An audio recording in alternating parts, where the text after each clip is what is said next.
Hey guys, Loco88 here, and today I'm bringing you another free-to-play game, which is World of Tanks. Now, first of all, I just want to apologise about the blackboards around the edge of the screen. I'm unsure why it recorded like that, but if I do any future videos, I'll have a look into that to make sure that doesn't happen again. Now, back to the game. Now, this has been out for quite some time. It's not a new free-to-play. A lot of you have probably already seen it, or heard about it, or seen a lot of YouTubers' videos, as there is a lot around there at the moment. It is basically, I've looked into this and it is due to actually come out on the Xbox. So I thought I'd do a quick look at it, have a look, see if it's any good and worth getting. Now, all in all, when I started playing this, the user interface, at first it took me a little bit getting used to. Once I started getting into it, extremely addictive. I find it very fun. Now, you definitely do pick up a lot of things straight away with the actual game. Now, a lot of people will just blast forward, but people do play this quite strategic, quite defensive, and holding a position. So this is a couple of games in which I've done. I'm in a German tank at the moment, one of the beginning tanks, and I'm just sitting up here watching our spot there, and I engage some tanks, as you can see here. Now, that area where that enemy tank has gone to, that's basically my team's base. Watch the enemy, if I've got to capture that or destroy all of my team. Vice versa, we've got to capture their base or destroy all their enemy tanks. So some people, as you can see on the other side of the screen, move around the back, and there's people in other positions, and also myself and the tank behind me in a defensive position on this side to keep an eye on it.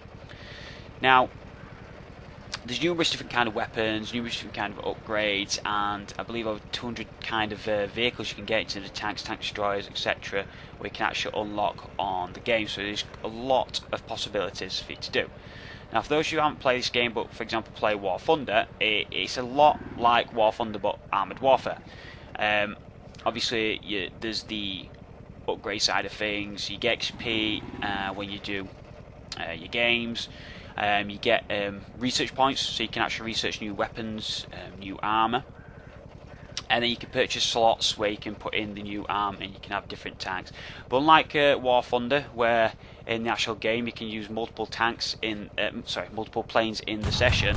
If one gets shot down, bring another one. This is just one go where you bring in that one tank and that's it. If you die, you die. You don't have to wait out the end of the game. You can actually leave the game and it comes up the tank is still in combat. But you can't use that tank until it's finished, but you can select a different tank and join a different game. As you can see at this stage now, the enemy team decided to actually rush our base. So I took to out, this guy decided to try and like ram me.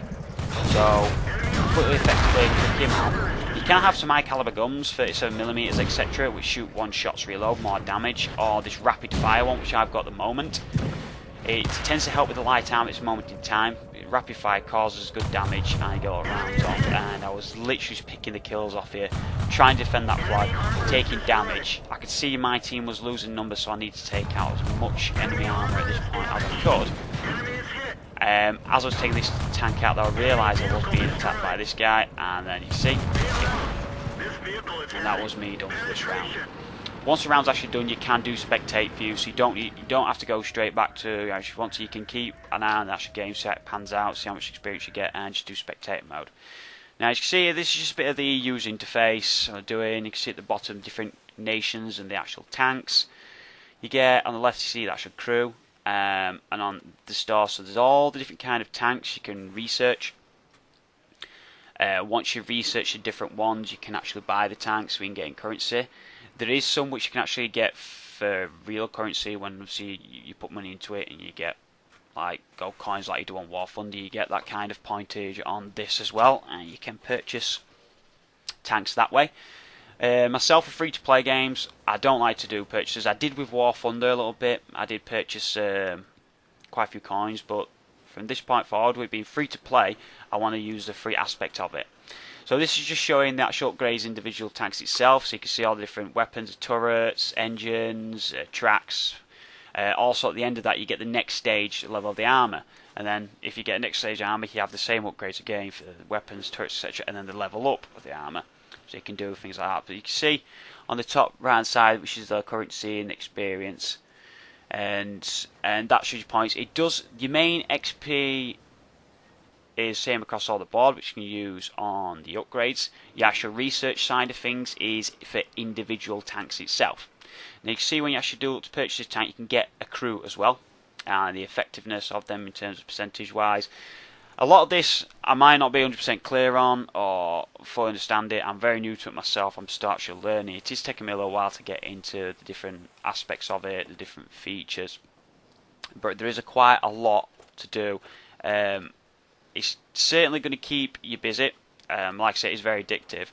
I haven't managed to play with any friends or anything on this as of yet. I can imagine that it could be quite a lot of fun, especially using tactics in terms of defending, attacking, watching each other's backs. That side of things would be good to do those things. You see there's a lot of options for the depot, your store, your service record, because you do, after battles, if they are damaged, you do have to repair the actual tank. You can change the different kind of ammunition you're using your tank and the amount of rounds. You can get repair stuff, extinguishers, all those kind of things. Now, as you can see on the left there, you can see the actual crew itself and the icons selected there. If you click on that, you can click special abilities for like the commander, the gunner, and the loader. Different features which can increase their actual position within the tank. Now, this battle, I'm actually using a Panzer II. Now, it is, instead of a rapid fire tank like the last one was, it is a single shot tank, a 37mm cannon. Now what I decided to do on this battle was go onto the actual right flank, get some coverage behind some houses, and basically wait it out, wait for the enemy to approach us. Now I can see on the actual mini-map, which I like to keep an eye on that side, to see where all my guys are going. As you can see on the island on the left, that's where enemy have actually appeared at this time. So there's one there to now appear on the centre on the mini-map, so I'm just waiting for him to come round on the right, but I can see him on screen there, so I'm thinking to move forward and try and get around these houses, use them as cover, as it is using solid structures, using rocks, using hills is going to be the best form of cover you've got, because even though you are against, you're not going to come across major heavy tanks where you like tanks, but there's going to be things out there that are more armoured or got a better gun than yourself, so you have got to be careful and use your surroundings effectively.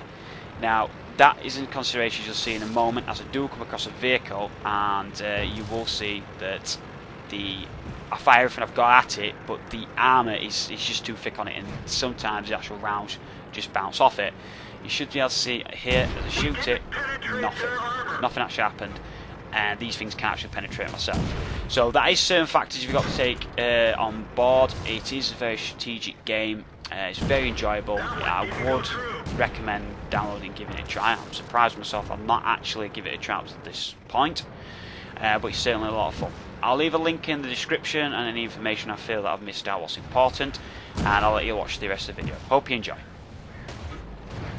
We didn't even scratch them.